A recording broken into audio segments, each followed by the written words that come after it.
We appreciate everyone. So my name is Kevin Boyd. I am a successful local realtor in Orange County, California. I specialize in residential home, assist first-time home buyers, find investment opportunities for my clients, helping my sellers get top dollar for their home. Also an expert in multi-units such as duplex, fourplex, and also in 1031 exchange as well. I've been in banking, real estate, mortgage, and finance for over 20 years now. I can't believe it. Time flies. I graduated with a degree in business marketing at Cal State Fullerton. So my marketing skills are phenomenal. I was awarded a Rising Star my first year as a realtor. Also, in 2021, I was a top producing realtor at Oracle Group EXP Realty. And then this year, I'm on track for selling over 10 millions in real estate. Um, Last month, August, I was featured in Triple Magazine. It's a one of the top real estate magazine in the country, and I was a best 21 realtor agent in Garden Grove, California. Today, I will go over the current dynamics of the real estate market. I also address the pressing question: Is it right now a good time to sell? Is right now a good time to buy? And right now a good time to invest? Well, thanks to inflation, everyone is paying a lot more now, right? Talk about everything from bread to milk to household items, etc. Housing is no exception. According to Freddie Mac Home Price Index, since the summer of 2019, the Los Angeles Orange County Metro has increased by 40% as home price climbed. That was considered entry level of home ownership slowly diminished over time due to the interest rate right now at 7.33 today, 30-year fixed, and the lack of available homes to purchase have sharply impacted closed sales in Orange County area this year. Since the Great Depression, it has been one of the weakest years in terms of units, not value. Sales were down 33% compared to the 3-year average before the pandemic. Homes below 500,000 were up by 75%. Homes from 500,000 to 750,000 were up by 66%. And from 750 to 1 million is up by 20%. Yet the number of closed sales above 1 million is eye-opening. There were 60% more closed sales above 1 million, and all price range above 1 million experienced at least 50% additional closed sales. So that's pretty amazing. The active listing inventory in the past couple weeks decreased by 41 homes, which down 2%. It's the largest drop since April. The inventory may have peaked a couple weeks ago. Is a lower mid-August level entry since tracking began in 2004. In July, 39% fewer homes came on the market compared to the 3-year average before COVID, which is July 2017 to 2019. Last year, there were 4,030 homes on the market, or 66% higher. The 3-year average before COVID was 176% more, which nearly tripled. So as a realtor, I'm on the field every weekend. I work like 7 days a week, for my client because I love what I'm doing. I'm able to show homes for my buyers, also at open house, for my seller. So I know the market in and out. So right now, each home has offers, looking at around 5 to 15 offers, per home, right? So it's very competitive. However, since COVID, I was able to master my skills of winning offers for my buyers, for using my charm, with the listing agent, asking the right questions, prepare my buyers with the loan, pre-approval letter, proof of funds, and lastly, my special ingredients, right?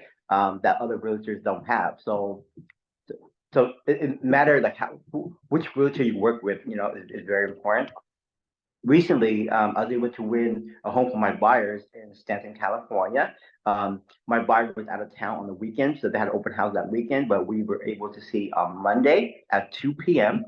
So they love the house so much. They're like, Kevin, please submit offer and try to help us win. I rushed to my office right away. By 5 p.m., our offers were submitted. I called the listing agent right away, and I build rapport with the listing agent and tell the listing agent about myself, also about my buyers. By Tuesday at 2 p.m., we beat 7 offers and we opened escrow right away the next day. So having experience and knowledgeable realtor on your side in this competitive market is very important. Furthermore, the number of pending sales over prior month decreased by 4 pending sales in the past 2 weeks, nearly unchanged, and a total of 1,849 homes, the lowest mid-August level since tracking began in 2004. Last year, there were 1,849 home pending sales, 17 more than today. So while supply falling slightly and demand unchanged, the expected market time, the number of days sold at Orange County listing at the current buying price decreased from 47 days to 46 days in the past couple of days. Last year was 65 days last year, much slower than today. So in conclusion, based on my data and my opinion, it's currently the best time to sell for seller. With low inventory, you receive multiple offers, competitive price, and your home will sell quickly, fetching top dollars for your property. And so one example that I helped was recently in May, I was able to sell a home for my seller in Anaheim, and we got the cash offer the next day in 1 day, and we were able to close the whole escrow in 12 days. So the market is super hot on the selling side. Another example, my recent listing in Brainerd Park, we did one weekend open house Saturday and Sunday. There were over 100 people that came by. We had over 10 offers. We opened escrow in 3 days after open house. We closed escrow within 28 days. My seller was super happy. They got top dollar for the money. Also, they were raving to their friends and family how good that I was. So it was an honor, and a pleasure to assist them. For buyers and investors, it's true that interest rates are currently high, but I recommend considering your option. Historical data indicate that home value typically appreciate by 4 to 10% every year, right? So moreover, when interest rates are lower in the future, you can always consider refinancing. Additionally, Orange County alerts ensure consistent demand for a home, especially given the low inventory. As the saying goes, marry the house, date the rate, right? There's a popular saying these days, which is very true due to the high interest rate. So if you have any questions or need assistance with your real estate need, please don't hesitate to reach out. We're here for you to navigate the market and make you informed decision. Next, I'd like to introduce Attorney Ben Duan.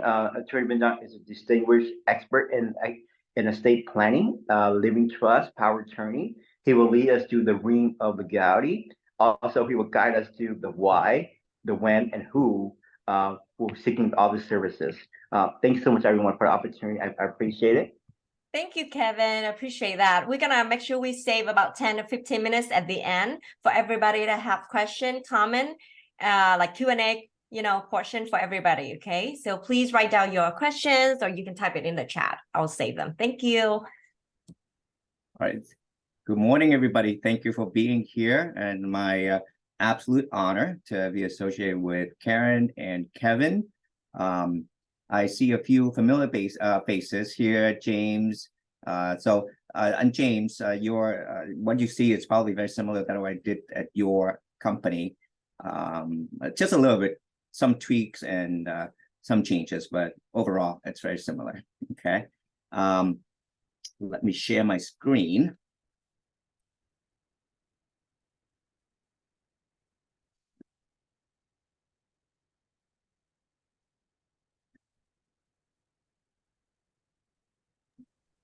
You can share it, right? Yep, I can share it right now. Perfect. Up. Can you see the screen? Yep. All righty. So thank you for and Kevin and Jikan for sharing your personal stories. It's wonderful.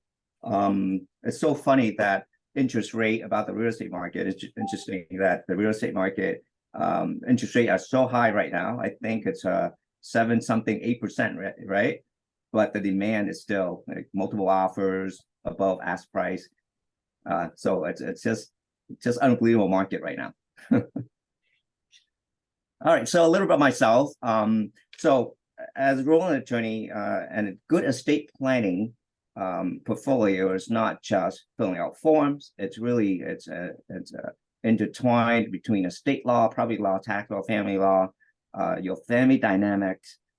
So it's different scenarios, different strategies that could be involved. So it's not just simply filling forms. So I have a situation where people come to me with LegalZoom. LegalZoom, it's fine. It gives you a very basic drafting document, but it's overall every family situation is very different. So it's worthwhile to have an attorney review those documents before you sign or before you move forward. So that's just my recommendation. Okay. A little bit about me. I've been licensed 2014. I've been practicing primarily in the field of estate planning, taxation, business consultation, formation, etc.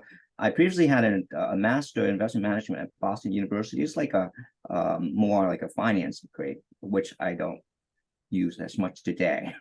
After working in the finance industry for about 6 years or so, I decided to go to law school.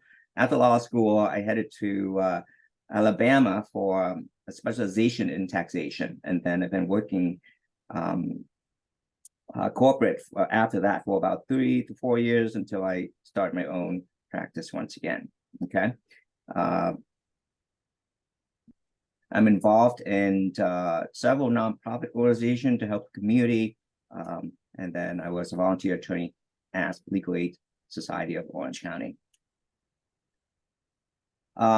So Karen shared a story about how she went to the hospital and helped people who are not able to travel.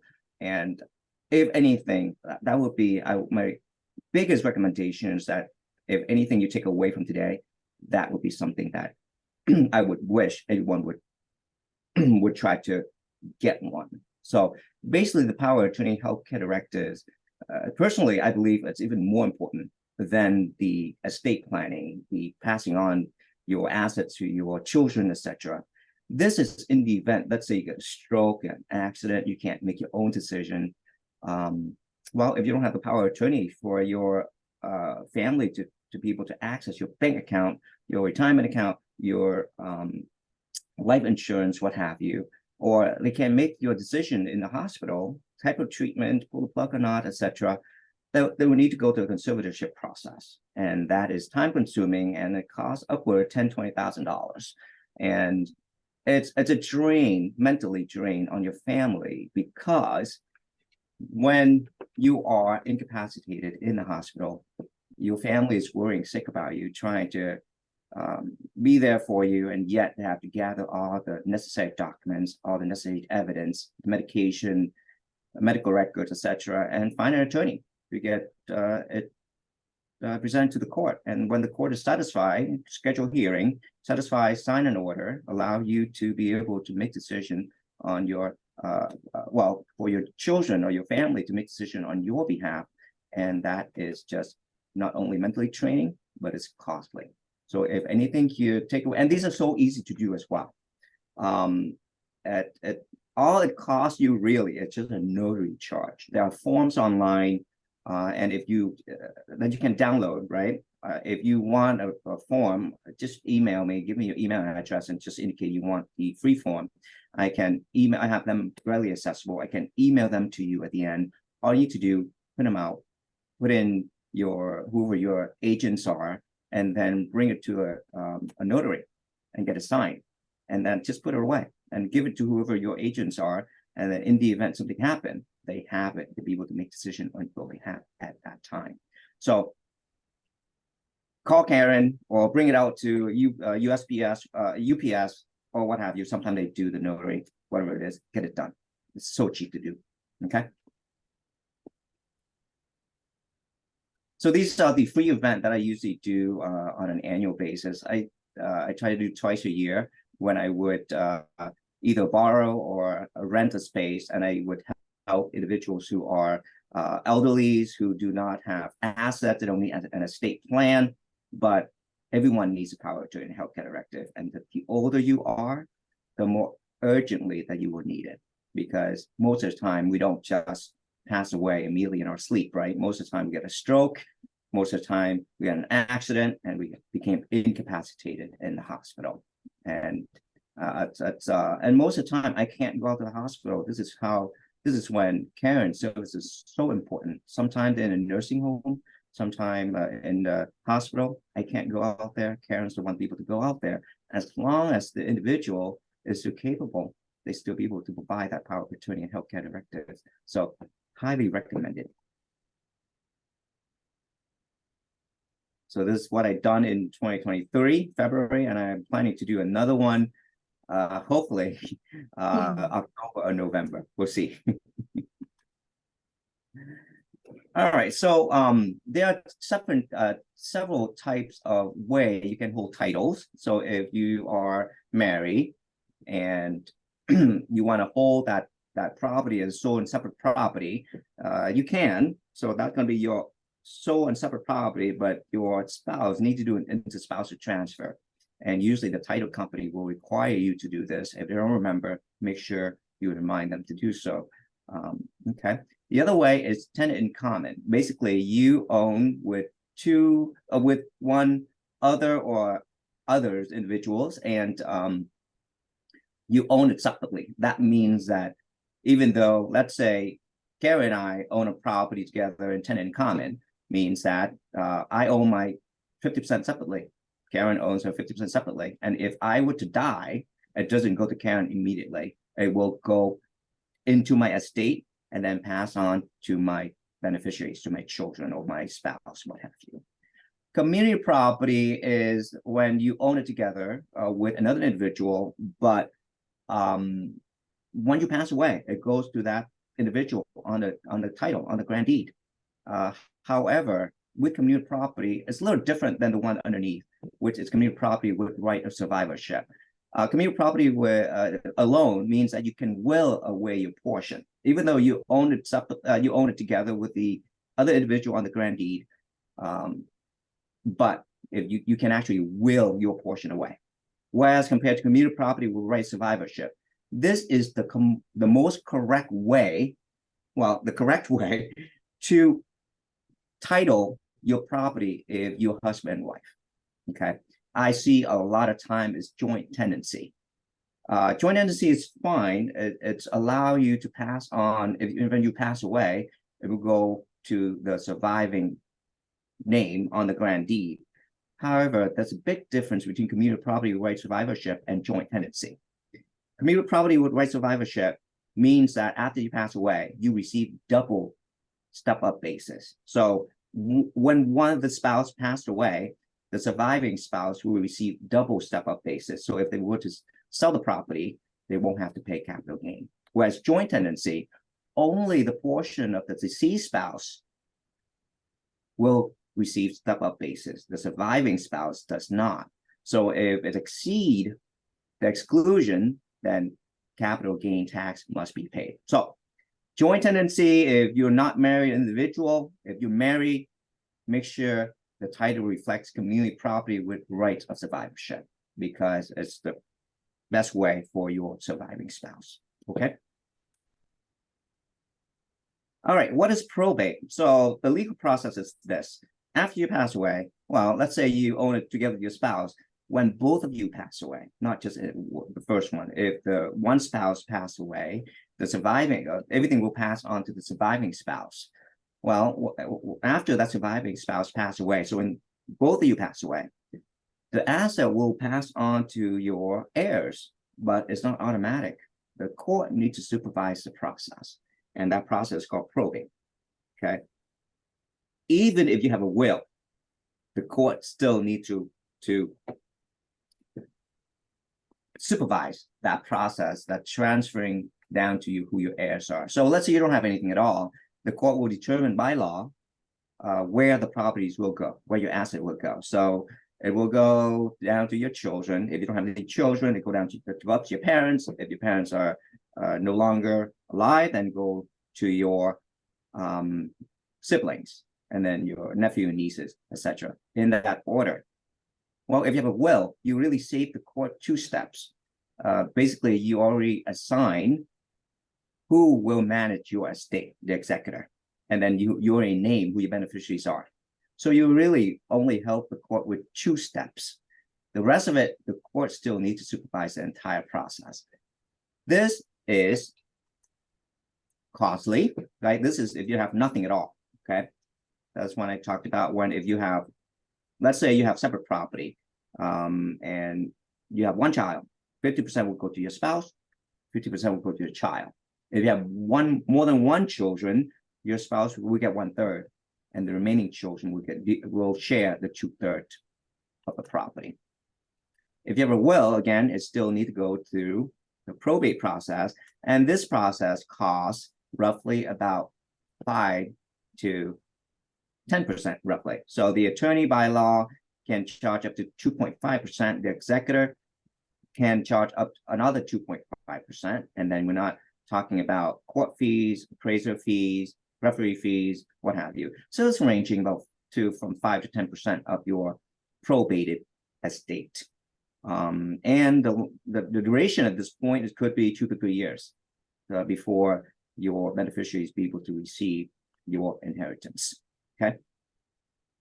So this is the reason why we want to avoid probate is, to avoid the 5 to 10%. And a gross fair market value, it doesn't care how much you owe on the property. Let's say you have $1 million value house that will be transferred to your children. Well, it doesn't care how much you owe on that property. You could have 800,000. It doesn't really matter. Look at 5 to 10% of that entire $1 million. Okay. The time could be 1 to 2 years, but currently the court system is pretty delayed at this time. It could be 2 to 3 years, really. And then there's no privacy. Once it go to court, everything's public information. Everybody will be able to find out your assets, who you are, who your children are, etc. So that would be public information at that time. Whereas compared to a trust, it's a private document. Okay. So this is the fee that is mentioned about. This is by law. The first 4% will be applied to the first 100,000, and 3% and 2% and so forth. So roughly the legal fees, let's say you have $1 million assets, a house, $1 million, about 25%, 2.5%, about $23,000 or so. And then the fee double for the executor as well, that I mentioned earlier.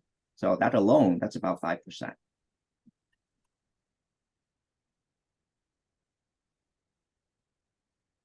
Well, does anyone need trust? No, not really. If you have asset under the $184,500, then it's just a small estate. There's not a full probate. It's still going through the administration of it, but it's not a full-blown probate. It's a lot quicker. In the event that you don't have any significant assets, you don't really need an estate plan, right? When you have a home, then absolutely. But if you don't have any significant assets, you don't have any children, then there's no need for an estate plan. And then some people prefer to have the court supervision over their estate. I have a client who single and he's a widow, and he has considerable assets, and he doesn't have anyone he trusts. So he'd rather going through the court supervision process where the court will oversee the distribution. He doesn't care about the cost. He doesn't care about the time that's involved. He just wanted to be distributed accordingly. So, and then, well, let's see. So the estate plan, it should have the revocable living trust, 4 of a will, power attorneys that we talked about earlier, advanced healthcare directives we talked to earlier, dementia directives. If you have children under 18, you should have the guardianship documents, the nomination of guardian as well, the HIPAA medical information releases document, the HIPAA documents, and of life planning as well. And then, of course, one of the most important final step is the funding of your trust. The trust is nothing, is not valid without the actual funding. Okay. So imagine a living trust is like a cabinet or a closet that you created. It's just a plain closet, and you have to put stuff inside for it to be able to protect it, right? So if you pass away or become incapacitated, that clause, or the key to that clause, will be transferred to another individual, to the trustee or the manager of that trust that you previously designated. Okay. If you have special needs children, you can set up a special needs trust that will not interfere with their government benefits. Or you have an individual you want to take care of, or you have an individual or children or somebody that you want to take care of, but they're not good with managing money. You want to look into the special needs trust as well, because you don't want to blow them away, blow the inheritance away. What happened if, let's say, at the time of distribution, your children are drug addicts or a gambler or what have you, or became incapacitated at that time, or they have a lot of debt, or they're going through the divorce? You want your children to be able to receive those inheritance or not. So there are ways in the revocable trust that you can set to to allow the trustee to act a certain way, or in the event these things happen at the time of the distribution. Okay. So revocable means that it can be revoked or amended anytime. So you have full control of the assets. You can take it out, you can revoke the trust, we take the asset back under your name, and then sell it, whatever it is that you want to do. No one have control over you, as long as you are capable, alive and capable. Okay. Once you pass away, it becomes irrevocable. That means that no one else can change it. They can only follow your direction. Okay. And if you became incapacitated, then the beneficiary's right to inherit your property doesn't begin just yet. Okay. Only their rights to start inheriting your assets begin only after you pass away. Even if you are brain dead lying there, all the assets still need to be used for your benefit. And then in terms of your beneficiaries, at what age do you want them to inherit the properties? You can set it 18, 21, 25, or 30. Is 18 too young? I mean, to me it is. 18 is just technically just graduating from high school. If they suddenly come into a huge lump sum of money, that might affect the financial aid as well. Okay, so it's 21 still in college? To me personally, that's still too young. I usually like 25, because at that point they graduated already. It doesn't affect their financial aid, and they've been working for about 3 years now, if they're working. And then they have a better appreciation for the money they earn, right? They've been working for 3 years or so. So at that point, they receive that inheritance. They might know how to use it better. It doesn't mean that, let's say you said at 25. It doesn't mean they get nothing until they're 25. What if they need money for healthcare, they need money for education and support maintenance, like food, shelter, what have you? Well, the trustee has the authority. You bestowed upon the trustee with the ability to distribute their inheritance, your children's inheritance, to take care of them in those situations. But the trustee's discretion of spending this money on your children's behalf is full, is complete. No one can challenge the trustee decision. So let's say your children are under 18 and the guardian is taking care of your children, and the guardian said, well, I need $200,000 to buy a car to transport the children to school. Well, the trustee will examine that request and say, well, it's not reasonable. We don't need a $200,000 supercar. Mm-hmm. You can buy a $40,000 car. You don't need 200. I will deny that request. So there's check and balance in place. Okay. Do you want them to receive the inheritance all at once, all at 25, 18, 21, or you can do it in installment? 18, I want to have a quarter, 21, I have a quarter, and 25, all of it. It's up to you to decide. What if one of your children passed away? Do you have any contingent beneficiaries? Do you want that to go to your grandchildren if they have children at that time? Or you want to go somebody else? So you have full control. And at what age you want your grandchildren to be able to get it as well? So basically, it's your asset. You have full control. And then let's say in the event, let's say you have a child that's not responsible with money, and you want the home. So that child might not have may not earn enough to live in a home, etc. And if you give a lump sum of money, they might blow it off. Well, you might consider granting them a life estate in the home. That means that they have the right to live in your house for the rest of their lives, or until a number of years, so they won't be homeless. So that is something to consider as well.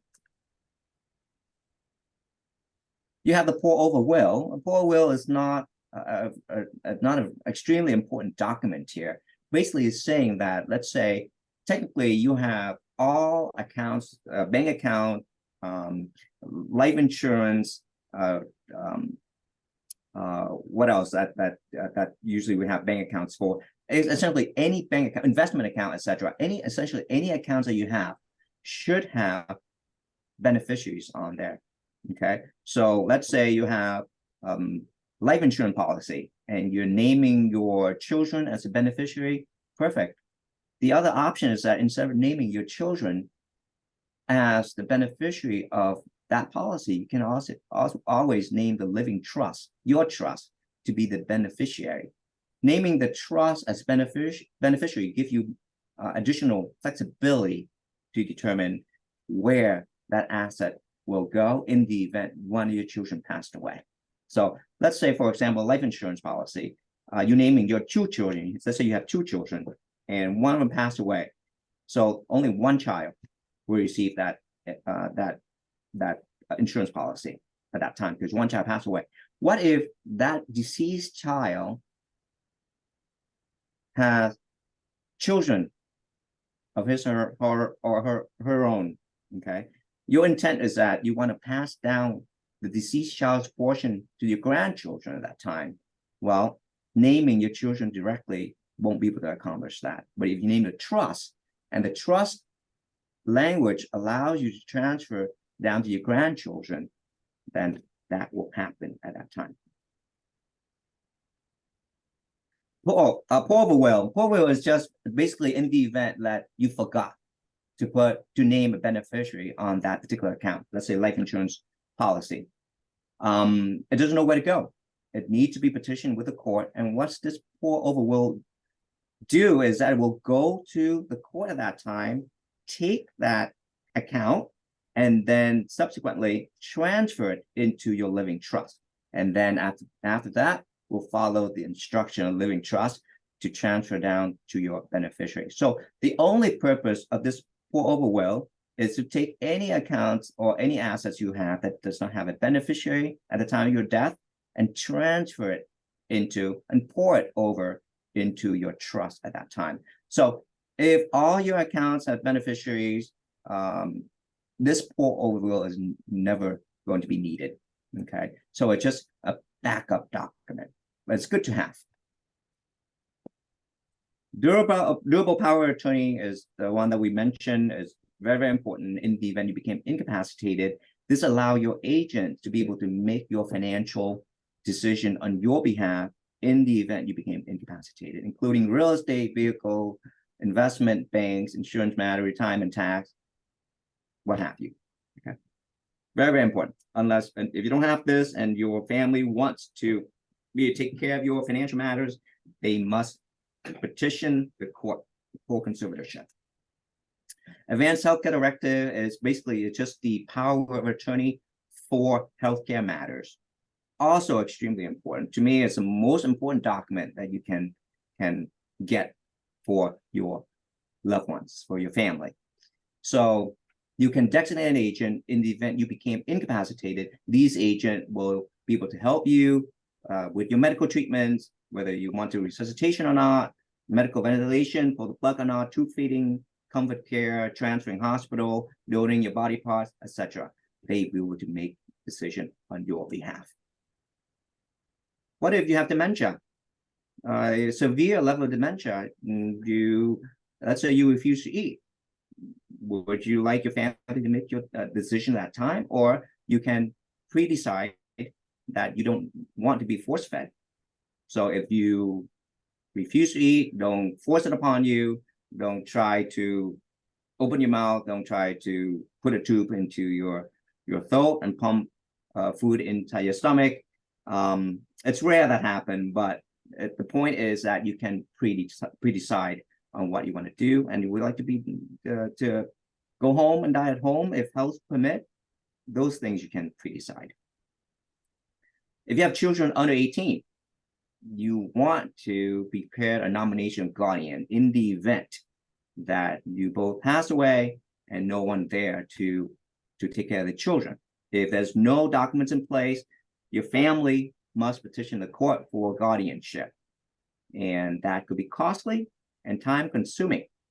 Okay, and who's going to be able to take care of the children? Is it going to be the husband's side, or is it going to be on the wife's side, and they're going to be fighting among each other? So if you have pre-decided, it's clear. Highly recommended if you have children under 18. HIPAA document is your designating agent be able to pull your medical records from the hospital, from doctors, etc. Let's say you're transferring facility, nursing home, etc. I want to get the medical records. This HIPAA document will allow that agent to be able to get your medical records. What if you want to request the documents to bring the attorney due to malpractice? This is the document that will allow you to do so.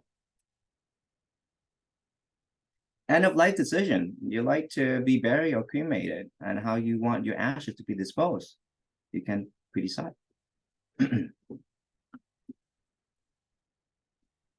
Funding. One of the more important aspects of having a living trust. Okay.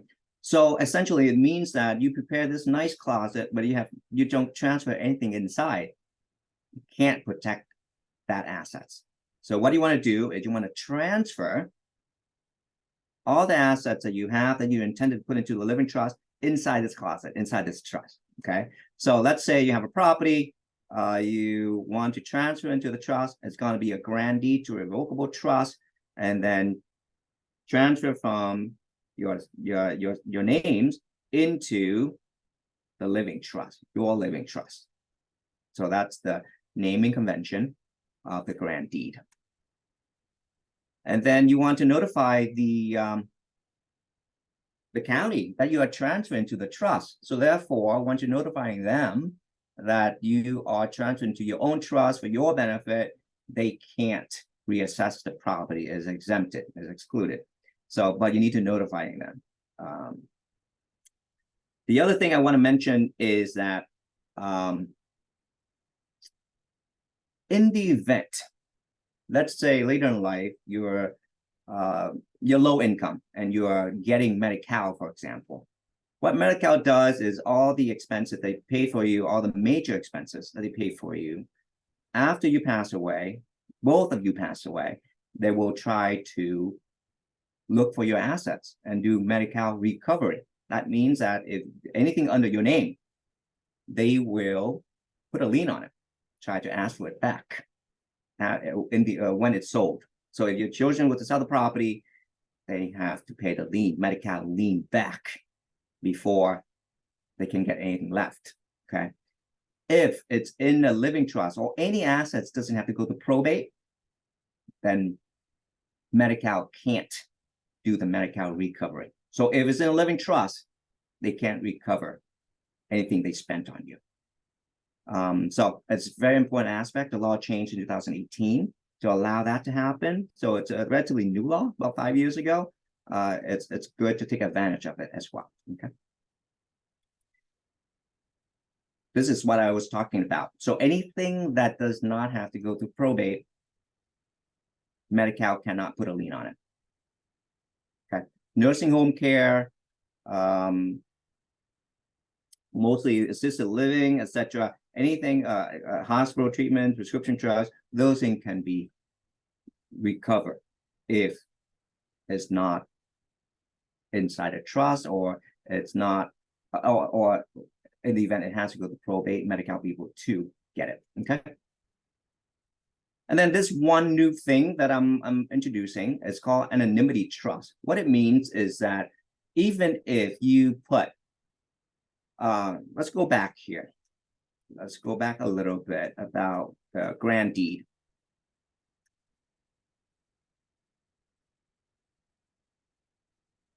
you look carefully, you see actually Mr. ABC and Mrs. ABC's name as a trustee of the ABC Living Trust. So your name will go on this grand deed. So anyone look up the title of the property, look up the grand deed of the property, they'd be able to see your name. What if your name is not on there? So if, let's say, me as an attorney, I want to sue somebody, I want to look up what they own.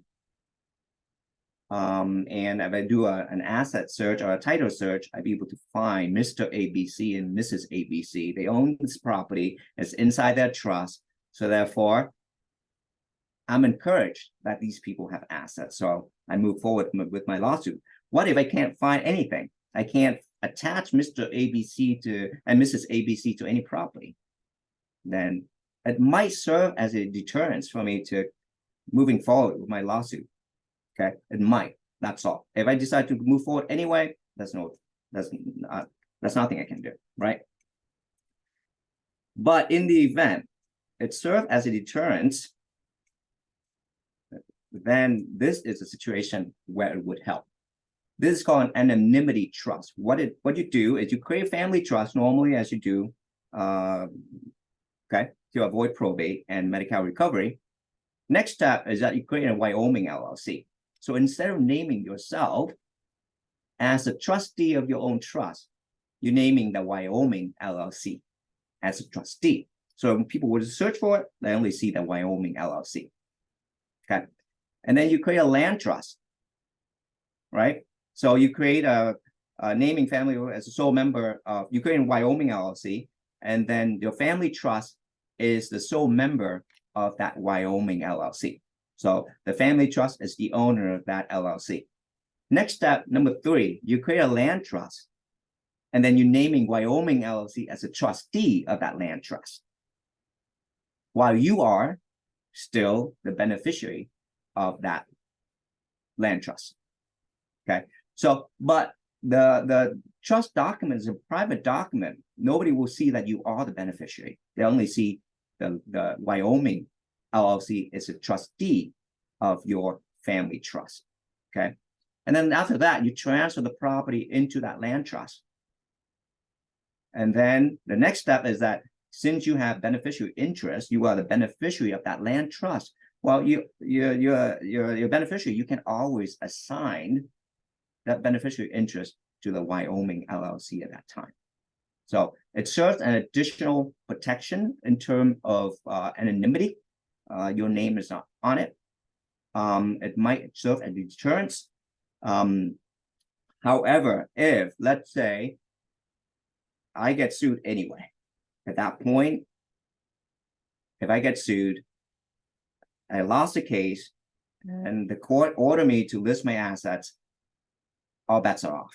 I have to list everything I have, including my ownership of that Wyoming LLC, of that property, etc. But it serves as an initial process that if someone would do an asset search on you, won't be able to attach your name to that particular property. All right, so that's it. Any questions? Oh, thank you, Attorney Vin. You're dropping so much information. Great fires. All these knowledge nuggets. It's about 10:54. We're gonna save about 10 to 15 minutes for everybody to share, any thought. How about questions for Kevin, for myself, or for Attorney Vin regarding real estate market update information, estate planning, any of the information Attorney Vin just share, or anything about mobile notary, any type of document to be notarized. You can, unmute yourself. You can have raise your hands. There's a feature there. You can raise your hands, and then I can see if I can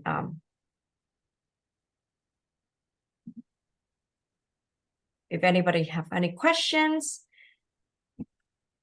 I have a question for you, Attorney Vin. One of the guests type in, they ask, so I think he asked, how often would you recommend to renew or modify their current trust? I mean, if they Yes. don't have any changes in their, live events, how often would they do, modification? So I recommend 3 to 5 years to do a quick review of the current trust. The law changes all the time, and perhaps better provisions in there, because a few years ago, 10, 20 years ago, the trust is very thin, and because of litigation, things like that, because issue that haven't been foreseen 10, 20 years ago, now is after being litigated, the trust is being updated, the law change, etc. So it will cover those situations as well. For example, situation where the trustee could kind of sit on the distribution. Let's say you assign a trustee, and then there dispute between the trustee and the beneficiary. So the manager and the beneficiary, your children, for example, the trustee could take a long time to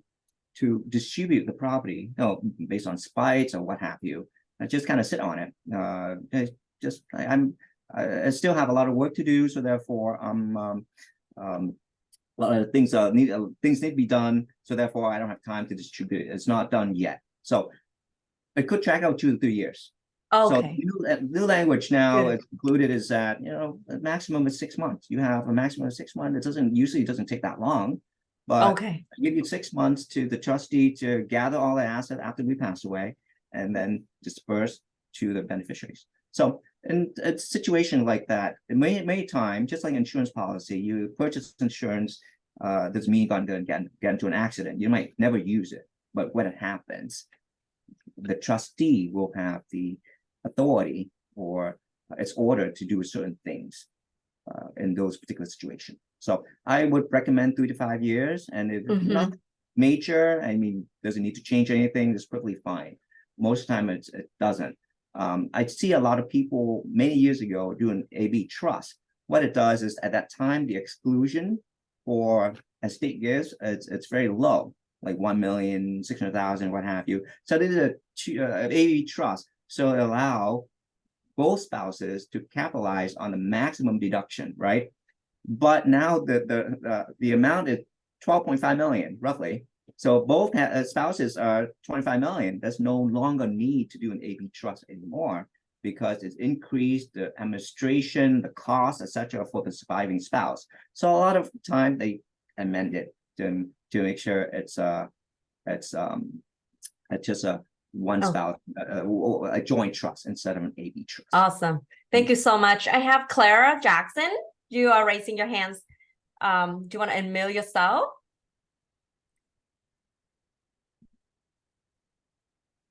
Hello, my name is Clara. Thanks for having me here. Clara. What question do you have for Well, us? Okay, I want to ask a question concerning the trust issue. How can you combine the trust and the probate, the cost of probate? And how can you limit trust in your probate as well? I'm trying to. Are you saying that how do you limit probate by using a trust? Yes. Yes. So if you have a trust already, and all the assets inside the trust will pass on to your beneficiaries without having to go through that probate process, the court process that we talked about. So having a trust and having an asset inside that trust, those assets won't have to go to probate. Okay. Yep. And what about you have a family insurance? You had a contract insurance, and then all of a sudden it got bad, and how can you reinform your insurance back? If you have insurance on the property, or insurance like a life insurance.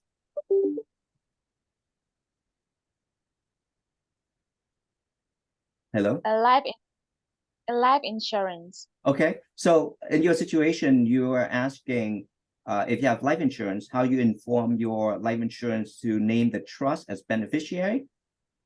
Yes. So usually they will have a form for you to complete. Or you just, first thing I would do is contact your insurance agent. Okay.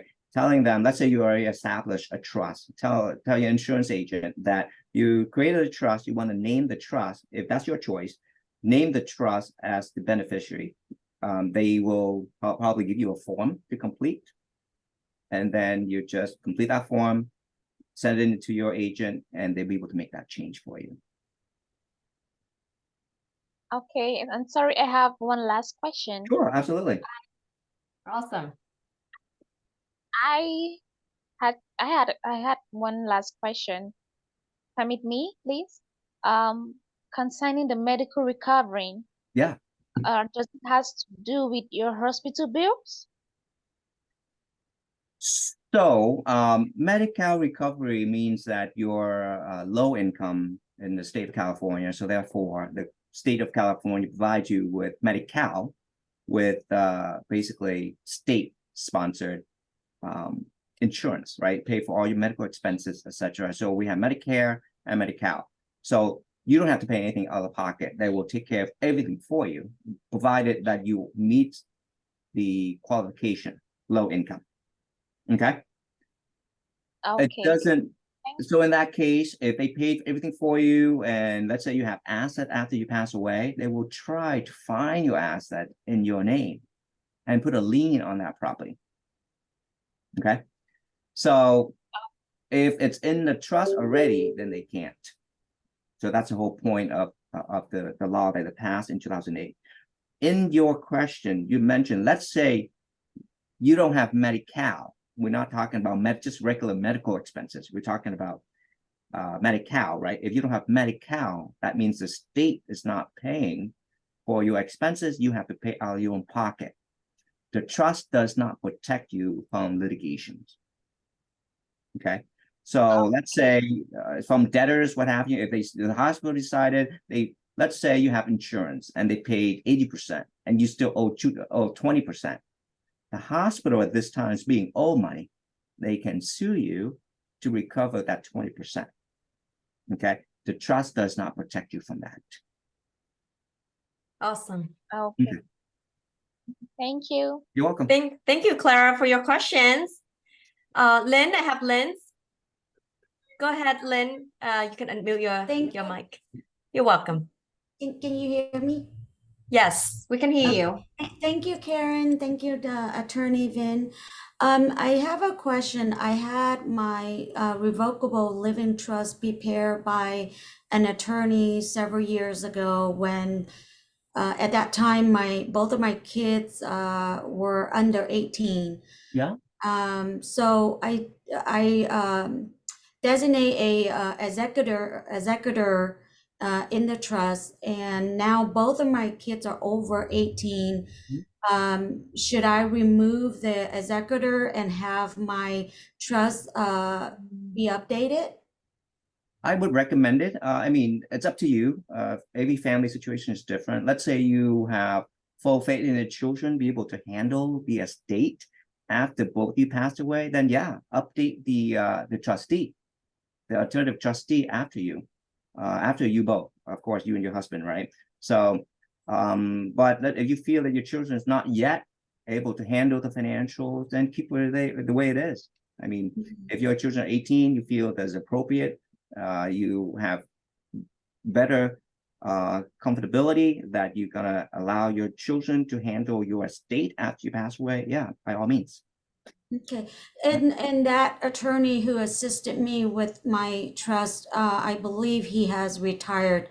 Can you help me with the update? Yes. So I always recommend that clients to go back to the drafting attorney because they're already familiar with the process and have your record. It's always better for them to amend the trust on your behalf, but you are not restricted to any offices. So once the trust is established, is drafted, is done, you can go to any attorney's office that handle this kind of thing, be able to help you. Yep. Okay, Awesome. thank you. Great. Thank you so much, Lynn, for your questions. So I have included the contact information of Kevin his phone numbers, email address, website, as well as Attorney Vin office location. His office is in Garden Grove. And also ABC Notary, all in the information is on the chat. I got all your email addresses. Please send me your email addresses so that I can, share with you the recordings that we have today. Sometimes you log in a little bit earlier, a little bit later, so I can share that with y'all. And lastly, we also have something special for you guys. We have a special promotion for all the attendees today. And the code I shared in the chat is September, SEPT09, and please keep the code. If you call any of our offices for a consultation or, services, please give out that code because we'll give you the special discount for this month. And I believe I got most of everybody's email address. So if you need, if you like to have the recordings, please send it to us.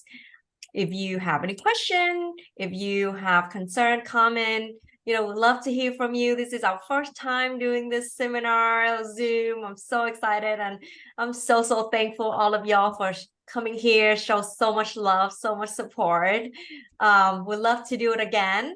So much more. Sometimes we do it in person, like last 2 months ago, we did in person. We do this time in, online to try to see how the audience are and to see how we can support each other.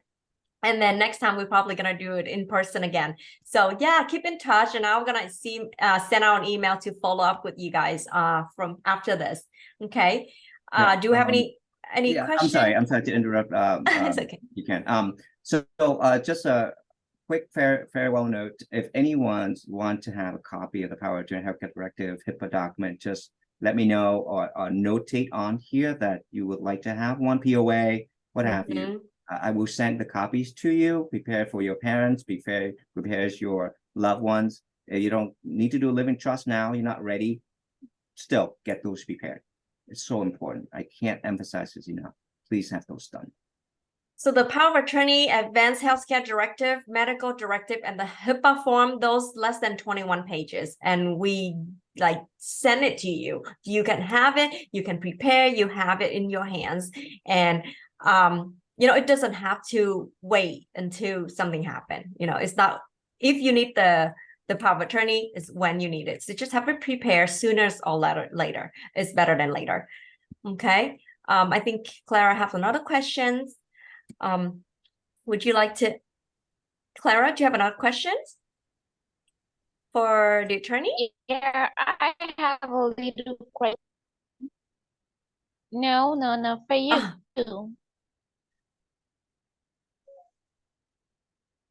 Okay. Yeah, I wanted to ask if we're gonna receive a gift card incentives at the end of the meeting. I think it's cutting out. I couldn't hear you clearly. Can you please repeat it? Okay, I said I wanna ask I think the internet connection is not if great. we're gonna Would you like receive a gift card incentives at the end of this meeting? Not sure if it's something about the hello? I think she wants to know about the gift card incentive. Oh yes, the gift cards for the first 15 signers. So when we log in, we have the first 15 signers. So I'm gonna send out the e-gift card through the email address of the first 15 signer. I wanna know, am I Yeah, I'm gonna check to see. among the first 15? Yeah. Did you have the let me check. So far, I don't see your name on the first 15 signer that log in today. Do you know what time did you log in? Or do you have a registration email address from us? The confirmation from us? Yes. Can you send it to me after this? Okay. Awesome. Thank you so much. Did you enter your email address in the chat? I would love to connect with you there too. Okay, I Thank you, would do Karen. that. Great question. Great follow-up. I appreciate that, Clara. Everybody, Okay. so thank you again for coming and joining us. We appreciate it very much. And for myself, if you a first-time home buyer, you have a question on how to get pre-approval, how to get started, or you want investment opportunity, or you're looking to sell your home, please let me know. I can run a comparable for you, see how much it's worth. We can grab a coffee or appointment like for 10-20 minutes. I'd love to meet you and to learn more about yourself. You have any questions, feel free to give me a call or email me. Thanks so much. Yeah, so at the end of today, I'm gonna send out the first 15 signers, technically the winners for the gift card in the group email. So we will know, our names of the winners. Okay. Please enter your email address in the chat for me if you haven't. Any other questions for us? And remember to save the promotion code, okay, for this month. All right. Other than that, we would love to say thank you again. We appreciate you, and we look forward to see you again on our next event. Please share. everybody. Well, we're gonna share, some of our screenshot and highlight on social media. So please comment, give us some thumbs up, some feedbacks. We'd love to hear from you so we can do better and better next time. All right. Right, thank you, everybody. You enjoy the rest of your day. Have a great weekend ahead of you. Okay. Thank you. Thank you, Alex. Thank you, Alex, for the love. Thank you. Take care. Thank you, everybody.